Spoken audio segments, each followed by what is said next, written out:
احنا والثورة وشباب الثورة هم اللي نظفوا مصر من كل الفساد اللي اكتشف إلى الآن.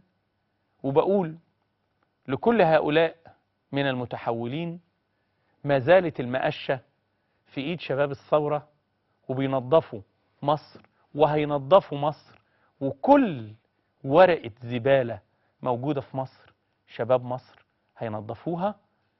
هينظفوها فعلا بجد، لأن لسه مصر فيها فساد كتير، ولسه أرض مصر محتاجة المقشات علشان ننظف بلدنا قوي.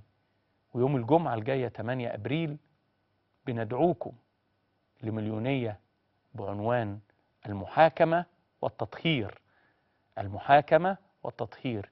يوم الجمعة هنصلي الجمعة في ميدان التحرير. أدعو كل المصريين للتواجد يوم الجمعة القادمة في ميدان التحرير علشان نكمل ثورتنا ونكمل تنظيف مصر. المحاكمة والتطهير. بدعوكم يوم الجمعة القادم 8 أبريل إلى ميدان التحرير، إلى صلاة الجمعة في ميدان التحرير.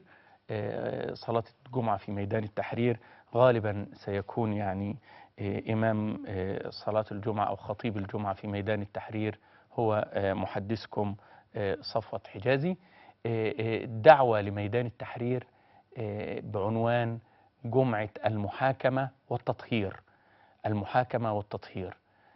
مات من شباب مصر في كل مكان في مصر أكتر من 700 شهيد، أكتر من 700 واحد ما بين رجال ونساء وأطفال 14 سنة و12 سنة ماتوا من يوم 25 يناير لغاية يوم 11 فبراير. أكتر من 6000 جريح، منهم أعداد ضخمة جراحهم أصبحت عاهات. هنروح يوم الجمعة في ميدان التحرير عشان نحاكم قتلة الشهداء، عشان نحاكم اللي سببوا عاهات لولادنا، عشان نحاكم حسني مبارك وعائلته. مش هنسيبهم. طالت قوي مدة المحاكمات طالت.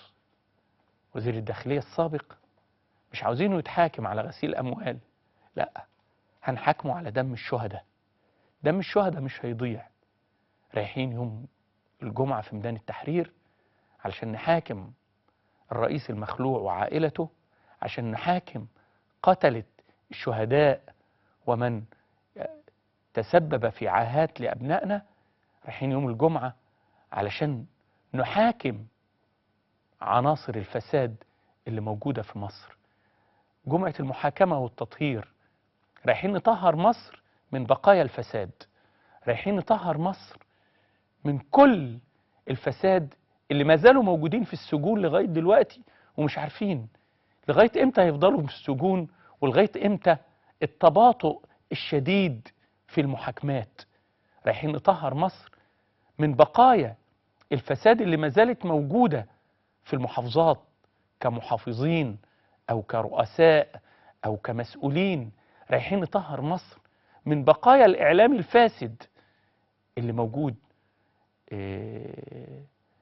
في ناس اتشالوا، لكن للأسف الشديد أنا مش فاهم يعني إيه الأستاذ عبد اللطيف المناوي وهو متهم، وهناك بلاغ مقدم سيقدم غدا للنائب العام يتهم فيه الأستاذ عبد اللطيف المناوي بالتحريض على القتل، التحريض على قتل المتظاهرين بالبيانات وبالإعلام اللي كان بيذيعوا وبيقولوا علشان يحرض المصريين على قتل المتظاهرين.